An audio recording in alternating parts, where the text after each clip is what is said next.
Once you eliminate the impossible, whatever remains, no matter how improbable, must be the truth. These are the words that Arthur Conan Doyle, creator of Sherlock Holmes, penned somewhere within the vast novels with the titular character. It's a quote placed a great deal in works of mystery, worked in for that special, dramatic reveal of the culprit, their intentions, and maybe their perpetration. Only the quote itself isn't absolute.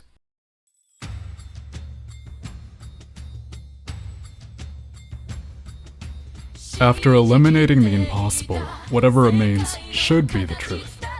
But that is solely the case when the investigation presented is able to accommodate for any unexplained discrepancies in the evidence.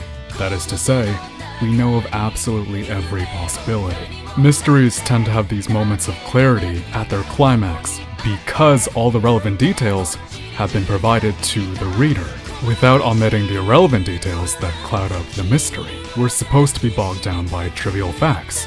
It's that act that makes a good mystery all the more cathartic when you've seen through those distractions and realized the truth. But what if the evidence we were provided couldn't be so easily verified?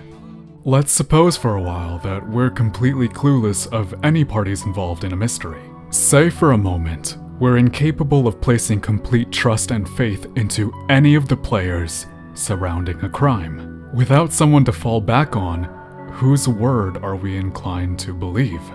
Generally speaking, we now have no constant. A majority of the time, the heroes in these stories are those we place this blind faith into. The belief that they themselves are incapable of any foul play. They're not the killer, because we've been with them every step of the way. The need for suspicion crumbles. In a setting where we're uncertain of the intentions of anyone, this construct of dependency is shattered. Zaregoto wraps this idea around its finger. While we're led to understand the situation as it is told to us by the cast, there are beats in the cards that will not allow us to say anything with certainty. Certainty would lead to hard evidence, something we can use as a guideline. It's because of the absence of certainty that Zaregoto propagates this ambiguous tone carried by every action that occurs on Wet Crow's Feather Island. Zaregoto works its narrative through instances of character interaction instead of investigation. We learn very slight pieces of information about each character via the conversations they take part in. The chef is a bit of a nervous wreck, losing her head over someone else losing theirs. The artist aims to amaze. The artist's assistant is friendly. The academic is ready to die at any moment. Ichan, our protagonist, isn't too fond of himself. The fortune teller likes fucking with Ichan because he isn't too fond of himself. All this information serves to lightly characterize the cast. But when you focus on the crime that has occurred, nothing spoken aids in the goal of catching the culprit. As the name of the series suggests, Zaregoto. It is all nonsense. Ichan works with a mind that is never fully fleshed out to the audience. In most novels, we are with our lead throughout their entire journey, only temporarily departing from them when nothing decisive is happening. Zaregoto doesn't believe that train of thought. Ichan has had considerable moments happen to him off-screen, past occurrences that the audience is not permitted to share with him. Again, that air of obscurity is present, leaving us to wonder what kind of hardships he's seen, or even caused. Teased within his conversation with Akane, where the subject matter delves into whether or not Ichan has had sex with Kunagisa, Ichan disturbingly thinks to himself that he's already done something along those lines, something he believes he might be hated for. A life-altering event has occurred between the two, but against formalities, Zaregoto keeps us in the dark. Even in moments of brevity between Ichan and Kunagisa, we're not afforded the luxury of omniscience to confidently say we know anything past surface level about these two, or the intricacies of their relationship. We don't even know how they've come to be comfortable around one another, much less any of the guests on Wet Crow's Feather Island. This led to something pretty exciting.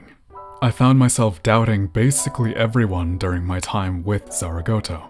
This blind faith in a character that I had taken for granted with other mystery novels was nowhere to be found here because of this non-disclosure policy.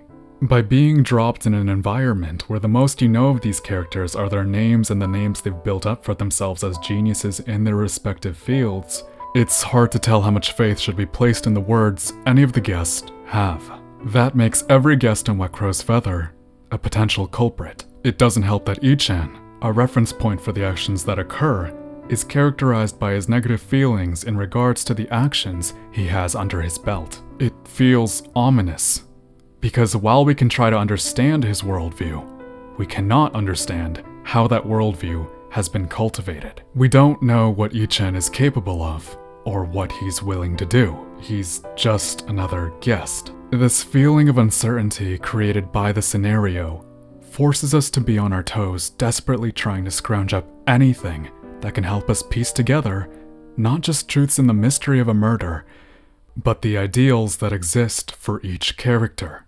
For example, Zaregoto uses the prominence of flowers and character blocking to subtly clue us in on where they fit in the bigger picture. Ibuki Kaname is placed up against cherry blossoms, which symbolize the transience of life, reflecting her coming fate as a victim on Wet Crow's Feather. Honda Rei is seen holding a bouquet of anemones, which represent sincerity, placed directly in front of her mischievous expression. The room Iria Akagami occupies is decorated with azaleas, which represent patience and modesty, reflecting her desire to allow the geniuses to figure out the crime without help from authorities, and her modest behavior of silence regarding both what had attracted Kunigisa to the island, thus also Ichan, and what landed her banished in the first place. Though, again, this modesty is immediately downplayed, be it in a different sense of the word, when she starts changing right in front of Ichan. Even Ichan himself is placed among a flower, white lilies standing for innocence, only to have the series OP, which starts in his perspective, slammed right behind jail bars. All details that could be perceived now are either worthless or decisive. We're forced into a position of observance. Zaregoto is a story that presents us with everything we need to know, but refuses to hold our hand and delve into the details of legitimacy, and I appreciate that. Because in a world of potential for unlimited possibilities, it might just all be nonsense. Guys, that's gonna do it for this video. For those of you who have seen or read Zaregoto, let me know if you felt the same way as me, or if you suspected certain individuals above others. Thanks for tuning in, and I'll see you around.